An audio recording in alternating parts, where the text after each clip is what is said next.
இந்த வீடியோவை கொஞ்சம் பாருங்க. Pero para eliminar a todos los árabes, pero para eliminar a todos los árabes. இதுல இவங்க என்ன சொல்றாங்க தெரியுமா? அரேபியர்கள் எல்லோரையும் ஒழிச்சு கட்டணும்னு சொல்றாங்க. ஸ்பெயினோட தலைநகர் மாட்ரிட்ல நடந்த எல்ஜிபிடி பேரணியில நடந்த சம்பவம் தான் இது. அரேபியர்கள் ஐரோப்பிய நாடுகளுக்கு வந்து அரசாங்கத்தோட ஓசி காசுல வாழுறாங்கிறதும் இஸ்லாமிய மார்க்கம் தற்பாலின ஈர்ப்பாளர்களுக்கு எதிராக இருக்கிறதும் தான் அரேபியர்கள் மேல இவங்க இவ்வளவு கோபமாக பேச காரணம். சரி, இஸ்லாமிய மார்க்கம் இத பத்தி என்ன சொல்லுது? ஏன் இவங்களுக்கு இஸ்லாம் மேல இவ்வளவு கோபம், அரேபியர்கள் மேல இவ்வளவு கோபம் தெரியுமா? வாங்க பார்க்கலாம். உலகத்தாரில் ஆண்களிடமா நீங்கள் உங்கள் காம இச்சையை தீர்க்கச் செல்கிறீர்கள்? உங்கள் இறைவன் உங்களுக்காக படைத்துள்ள உங்கள் மனைவியரை விட்டுவிடுகிறீர்களா? இல்லை, நீங்கள் வரம்பு மீறும் சமூகத்தாராவீர்கள் அப்படின்னு அல்லாஹ் குர்ஆன்ல சொல்லி காட்டுறான்.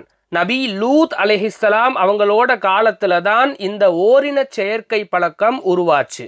இவங்களை பத்தி அல்லாஹ் நிறைய எச்சரிக்கைகளை சொல்லியிருக்கான். அவங்களுக்கு எப்படிப்பட்ட வேதனை வந்துச்சுங்கிறதையும் அல்லாஹ் குர்ஆன்ல தெளிவா சொல்லியிருக்கான். குர்ஆன் இந்த ஓரின செயற்கையாளர்களை கடுமையா எச்சரிக்குது. இது ரொம்ப தப்பான செயல்னு வன்மையா கண்டிக்குது.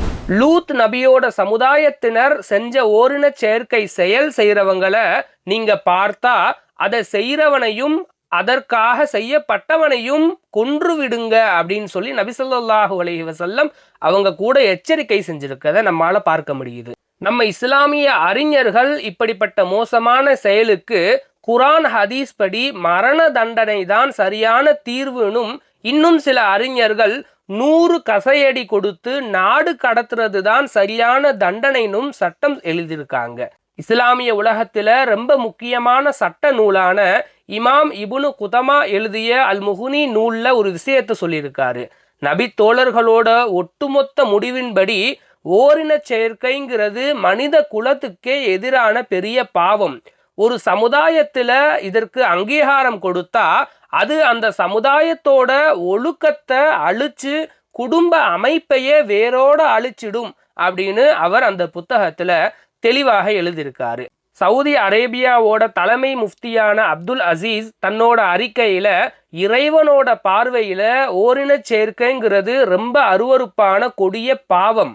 மனுஷங்களை அவங்களோட தூய்மையான இயற்கையில இருந்து பிரிச்சு மிருக நிலைக்கு தள்ளுற இந்த மாதிரியான செயல்களை இஸ்லாம் எப்பவுமே ஏத்துக்காது அப்படின்னு திட்டவட்டமா சொல்லியிருக்காரு. அதே மாதிரி எகிப்துல இருக்கிற புகழ்பெற்ற அல் அஸ்ஹர் பல்கலைக்கழகமும் ஓரினை செயற்கைங்கிறது மனித படைப்போட இயல்புக்கே எதிரானது, இது இஸ்லாமிய ஷரியத் அடிப்படை நோக்கத்துக்கே எதிரானது அப்படின்னு பல ஃபத்வாக்களை மார்க்க தீர்ப்புகளை கொடுத்திருக்காங்க.